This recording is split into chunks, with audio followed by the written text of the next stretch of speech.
didn't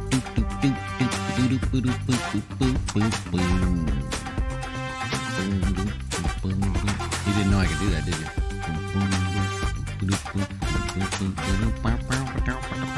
I got a slap face in there too.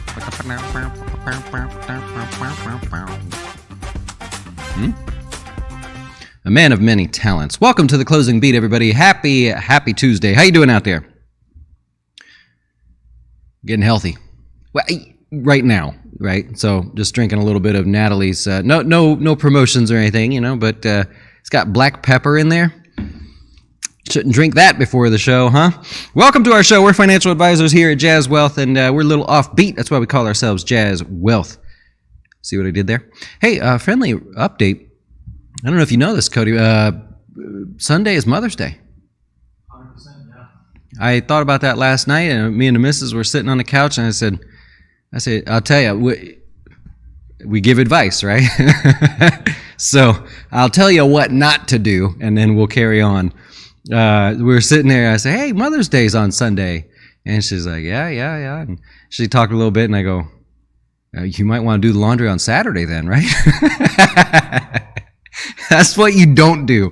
We are financial advisors here, and we stick to the financial advice because, well, some of us sleep on the couch every now and then, and breaking in that couch quickly. Hey, we also do wine and wealth classes this Thursday, and every Thursday we do wine and wealth classes. And this week, well, last week what we did is we talked about how fund managers make changes to portfolios and stuff. And this week we're actually going to do it, right? And so we'll show you what we do in our small cap fund. We're going to make some changes there because, well, we played it right. We manage our own funds here at Jazz Wealth, and we've had some cash on the sidelines since about November, December.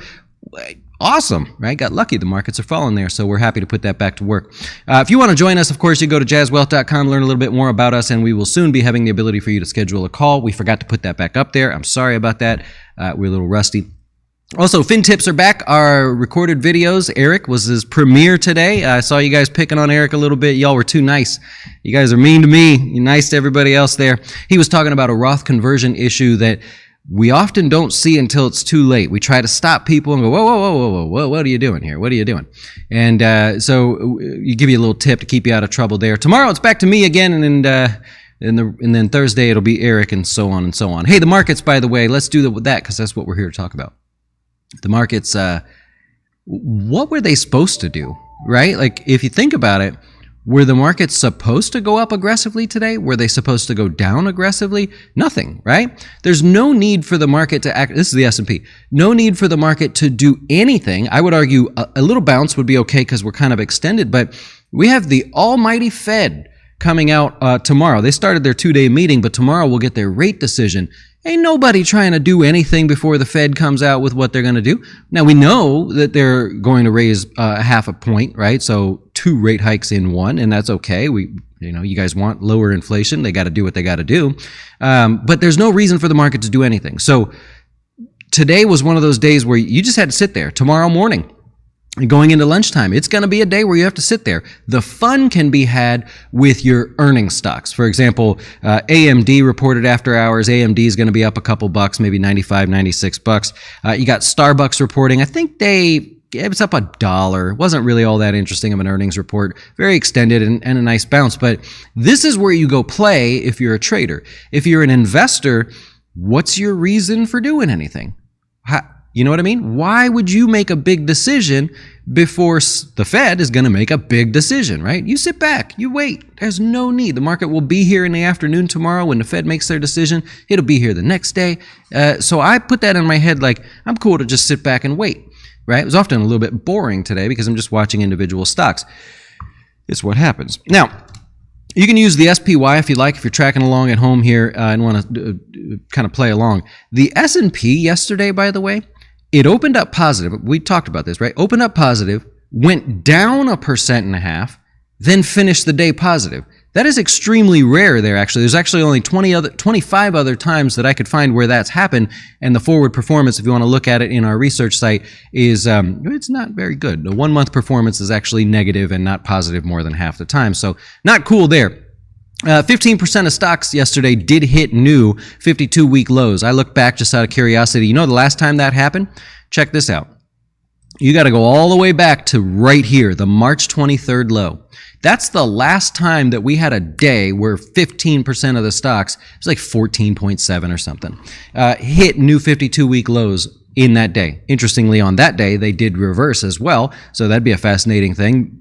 When 15% of the market hits new 52-week lows, is there often a rebound from there? I don't know. I just thought of that. But anyways, so that was the COVID low, right? That was impressive. This pullback so far has been fairly impressive, little overextended there, but nothing to really get excited about too much. So that's the S&P. If you look inside of the S&P, you're going to find some of the same things that happened yesterday, and then everything else is a mixed bag. Just stuff everywhere. Very hard to keep track of. You look at Microsoft, still didn't participate today. Apple barely participated today. Let me switch back to the daily chart. Yeah, that's where you want to be right there. Semiconductors didn't really participate. I bet they do tomorrow, thanks to AMD. Broadcom a little bit higher as well. Qualcomm couldn't get in on the mix too much today, down about 0.5%. AMD was higher and now it's up to $96 after hours, so doing okay there. But what I was pointing out, the things that moved yesterday moved today, and just a little bit more than they did yesterday. That's the moral of the story. That sums up the market right there, all in one shot. I would add that Bank of America came to play a little bit with those big bank stocks. We talked yesterday about Goldman Sachs giving you a little bit of a bounce. Morgan Stanley also continued today, just a little bit more than it did yesterday. Schwab, same thing on Schwab. Participated today, just a little bit more than it did yesterday. You know the drill. Citigroup also, so looking in that bank category, everything besides the credit card processors, Visa, MasterCard, and the like, they didn't really do a whole lot today. I'll point out that oil was lower on the day, not by much, and not to start any new midterm kind of pattern, so there's nothing new to glean from that if you are looking to start a position. Nothing there. However, energy stocks, they decided they were going to keep going. Valero actually hit a new high, getting extremely extended here. Chevron, glad I got out of that one. That was up almost 2% on the day. ExxonMobil as well, ConocoPhillips there. You got Pioneer, PXD, all of these energy stocks that had sold off aggressively, they got their dip. They got their buy on the dip. Why is that? Think about why those stocks would be up and getting attention while oil is like sleeping, right? Think about that. Energy, best performing sector that just happens to be pulling back. It's the best performing sector year to date. Just happens to be pulling back. If you're out there going, I don't know where to put money right now. I'm not sure. Well, why don't I go with the strongest sector that just happens to give me a little bit of a discount?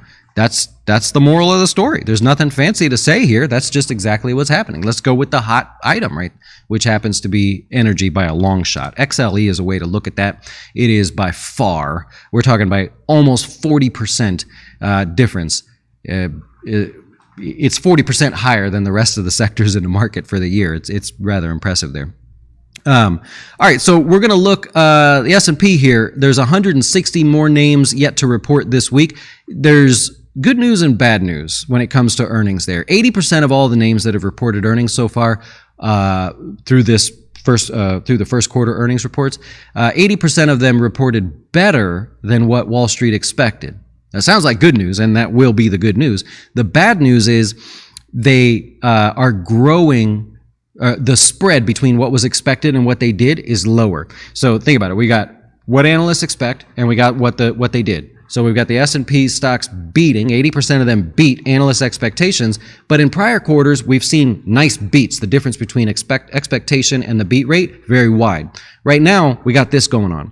So the difference between what happened and what we expected was still better, but not by as much. That's where we have with the markets right now. In fact, the last time the beat rate, the spread between expectations and reality was so tight was during COVID, the COVID low, right around March 23rd. So a little bit tough there. And that's just what's happening. The average analyst price target for the S&P still remains at, 5221. The S&P is like at 4,200. So 1,000 more points. That's like 24% from here, something like that. Check my math. So analysts currently are still expecting a complete reversal and a move well above all-time highs. I got a feeling that's going to change, but that's the good news, bad news of earnings season so far, and there are tons of names still yet to report. All right, let's take a look. Something interesting. I often like to share data with you that's a little bit different than what you might find elsewhere, right? How do we be unique? What keeps your eyeballs on the screen here? If we look at individual sectors, have you noticed how really bad this market is in terms of how far it's fallen? Look at this. 1/3 of the entire stock market, not just the S&P 500, the entire stock market, 1/3 of the stock market is very close to hitting new lows, right? So 45% of all financial stocks are within 5% of hitting a new low. 42% of commercial communication services stocks are very close to hitting new 52-week lows. There are very elevated numbers right now, save energy, right? That's the only area. And you get it, right? Energy's sky high. I just pointed it out. They're almost back to new highs. Only 2.5% of stocks in the energy sector are within 5% of making new lows. That tells you that's clearly the strongest. You don't need the data from me. Now you can walk away going, oh, that's why people are buying the energy, this dip in energy. I gotcha. Okay. Remember yesterday we talked about materials also starting to wake up a little bit. It's not an exciting, glamorous area, but that's what you have. And consumer staples is one of the best performers. It's really one of the best performers lately in the stock market. Not so far this year, but just in the last couple months. One other thing to show you how bad this pullback has been, or maybe how exciting, this is the percentage of stocks that are in each sector below their 200-day moving average. Why do I say that? Why do we even look at the 200-day moving average? First, it is a bit of a self-fulfilling prophecy because everybody looks at the 200-day moving average, but in reality, it's just a line that you put on your chart to show you the average price of your product, stock, sector, index, whatever you're looking at, over 200 days. So people like to look at that and go, am I paying more than the long-term average or am I paying less?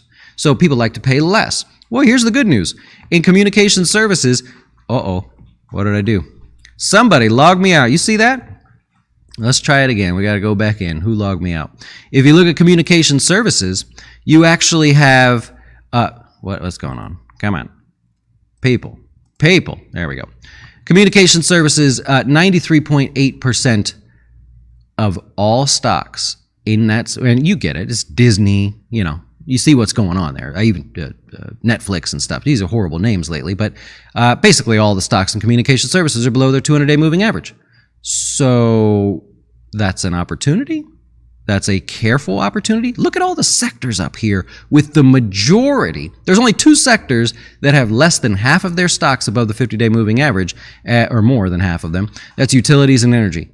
Well, they're the better performers out there, right? We know energy is the best performing sector year to date, and utilities is, in fact, the second best performing sector. It's not even positive, right?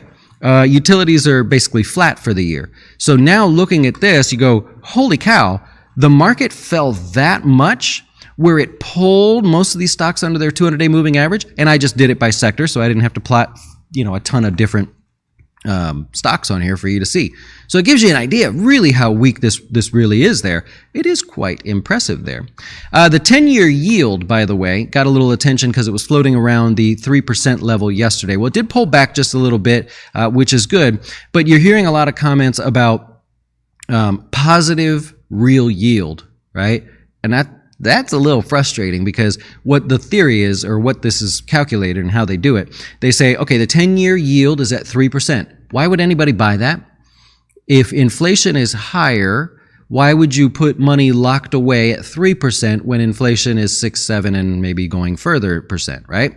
Well, the way they calculate it, and this is why they say it like this on TV, is they go, the real yield is the difference between the 10-year and the expected inflation rate. The expected inflation rate is 2.8%. I mean, we would all that's great. Let's take 2.8. I'm happy to say 2.8. So if we have inflation at 2.8% and you have a 10-year yield that's at 3%, you go, all right, it's not great, but at least my dollars are safe and they're outpacing inflation. Not right now, though, right? So a little bit different there. Now, this is risky for them to say this on TV because if you say that the real yield is negative, it implies that you can't get returns better than the expected inflation rate from the bond market. Where do you go? You go to the stock market. More risk, a lot more risk, right? So think about what happens here. If rates keep going higher, if the 10-year yield keeps going higher, all of a sudden it becomes attractive.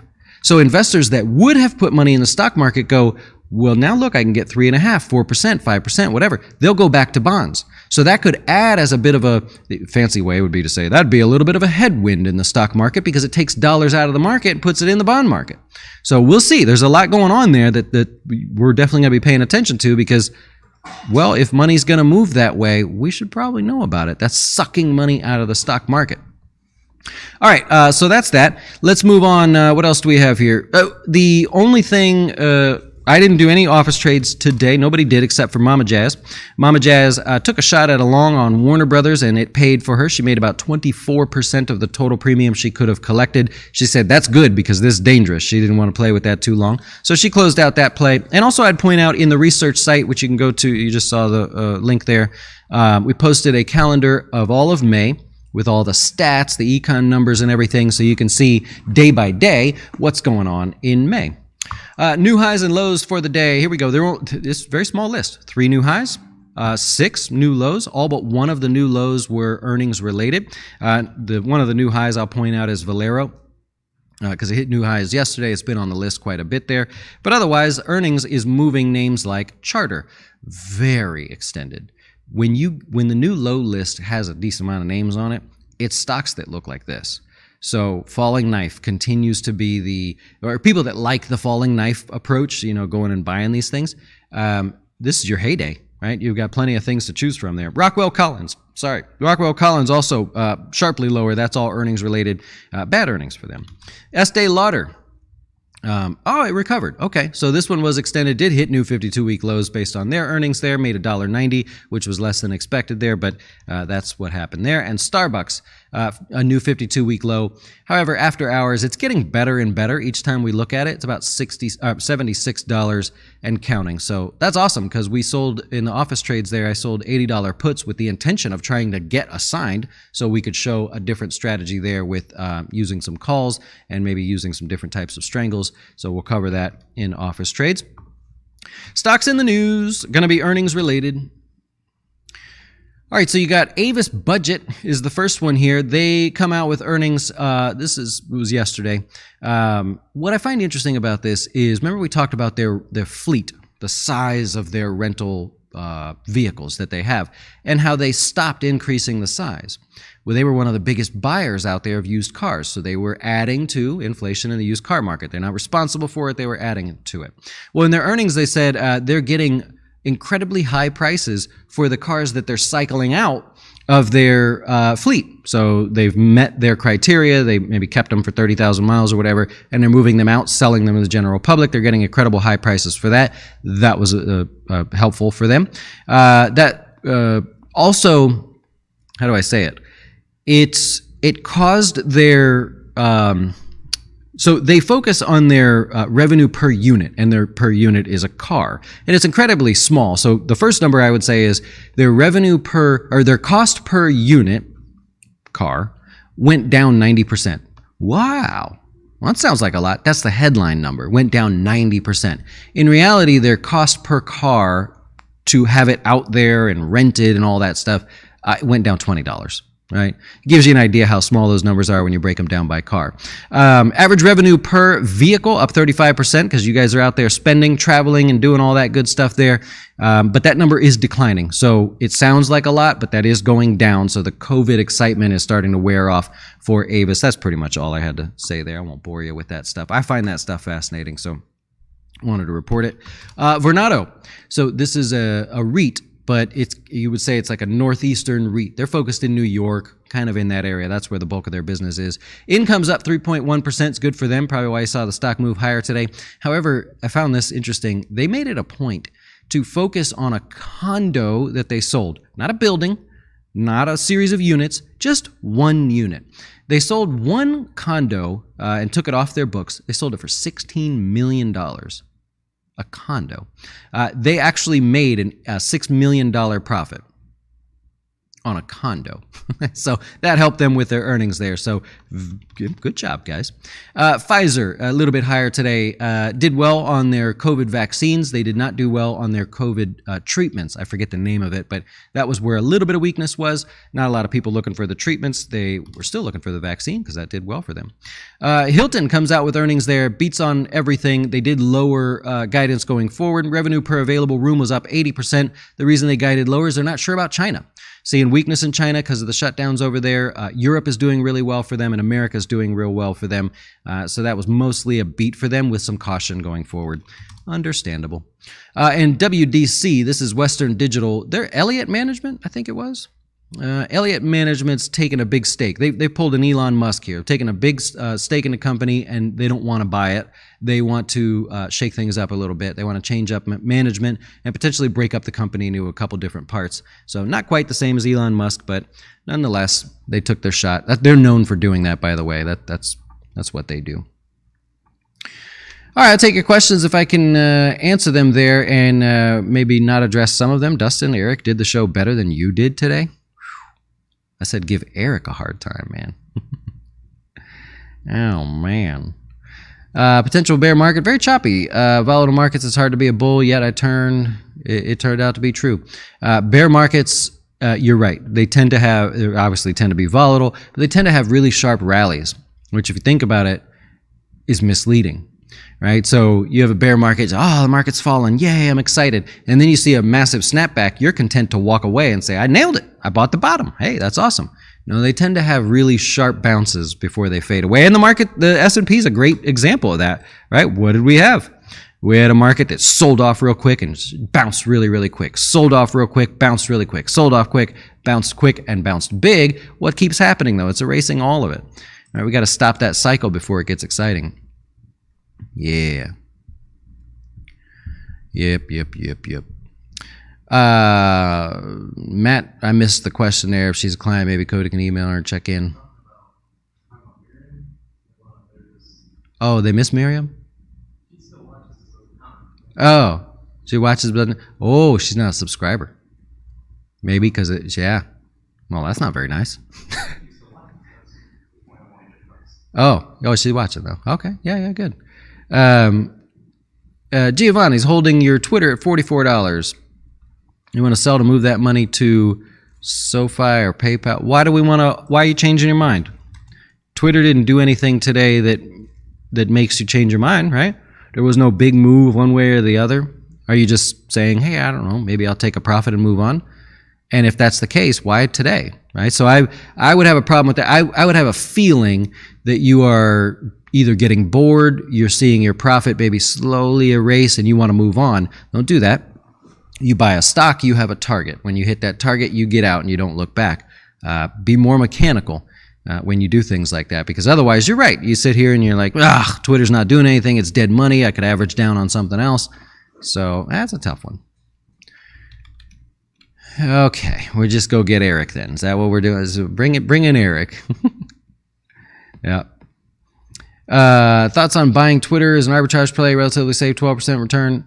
Assuming it goes through, yeah, you are making that bet that everything does go through, and the 54.20, I think it was, is what ultimately gets paid. You can see skepticism out there. Otherwise, the price of the stock would have been closer to that number. Eric. Oh my God. All right, Eric's fired, man. He was supposed to add, not take away from me. It's my light. It's my sunlight. How do you get notified if a client dies? Well, it could be a number of different ways. Well, sadly, we had a lot of clients die from COVID, but it usually a spouse that comes along, and they're the beneficiary. We had a guy just literally was in the area, and he came by to tell me. So the initial sort of notification can come like that. I've never had somebody email and say that, so I don't know. Yeah. That's pretty much it. What do we got? Sorry if I missed any questions there. All right, Giovanni, you enjoy. Thoughts on Sony? You feel like it's really undervalued? They have earnings coming up, I believe. No, actually, maybe not. I was just checking to see by chance.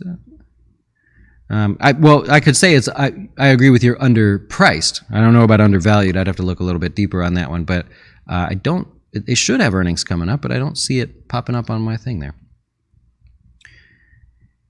MW, that was fascinating to me when he comes out with 54.20 as the price. You know the guy, right? You know he's doing that just for the number. That's not the number he would be willing to pay. Like, to me, it's like, why didn't they talk about that? I know he said best and final and all that, but he hit you with a joke number. It wasn't derived from any valuation metric or anything. But anyways, what's going on with? Yeah, I saw you there, Elder Van Guy shoot.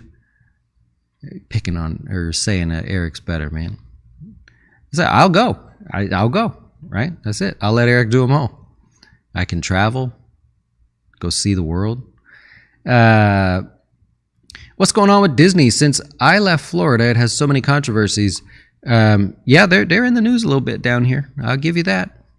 There's not much else to say about that. They are definitely in the news. I don't know that that's affecting the parks or anything. They're still incredibly busy down here.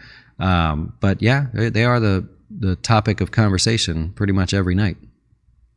Yep. What do you think Ray Dalio's principle related to changing world order? Do you think China will beat the U.S. and related to GDP growth? I mean, that's a total guess, right? I don't know.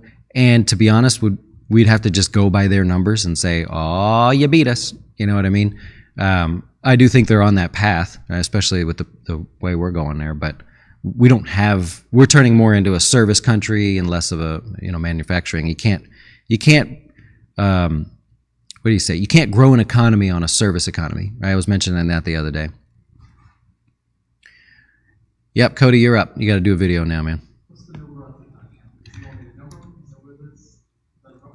I don't know what the no bra challenge. I'm not that well versed. I just saw the Sprite challenge. Did you see the Sprite challenge? So 2 people drink a whole bottle of Sprite as fast as you can, and you can't burp. You got to hold it in. But you can't do it. I mean, so it inevitably, you know what's going to happen. But that's the thing the kids are doing. I mean, I don't know if it's kids, but that's what they're doing out there. It's better than some of the other challenges you see these people doing. Tide Pods. Yeah, it's a lot better than Tide Pods. That's true. At least this one's got a little wholesome kind of, family gathers around to drink Sprite as fast as they can. That's what you got to do. Yeah, you do that one. Thoughts on tomorrow's Fed meeting? I think it's already figured out. They're going to do a 0.5-point rate hike. That is baked in. That is expected. There'll be volatility right at the announcement, of course. There always is. And if you notice, there's always the initial move and a reversal. And then it settles in. It always happens. Don't trust the first move there. Oh, Paul's not falling for it. He knows. He's like, I saw that number there. Nice. But that's basically all I got for tomorrow's meeting there. The good news is it will be done by the time we do the show. So we'll know exactly what happened. We'll get to see the market settle back into what it was going to do and take it through the rest of the week. I'll leave you with earnings tomorrow because there are earnings. CVS, Generac, Johnson Controls, Marriott, Moderna, Regeneron. You got Vulcan Materials, Yum Brands, Booking Holdings, Uber. Oh, and Pioneer Natural Resources to go back there. Yeah, I think that's good. Enjoy the rest of your day. Thanks for hanging out with us here today. We'll be back tomorrow to do it all over again. And adios.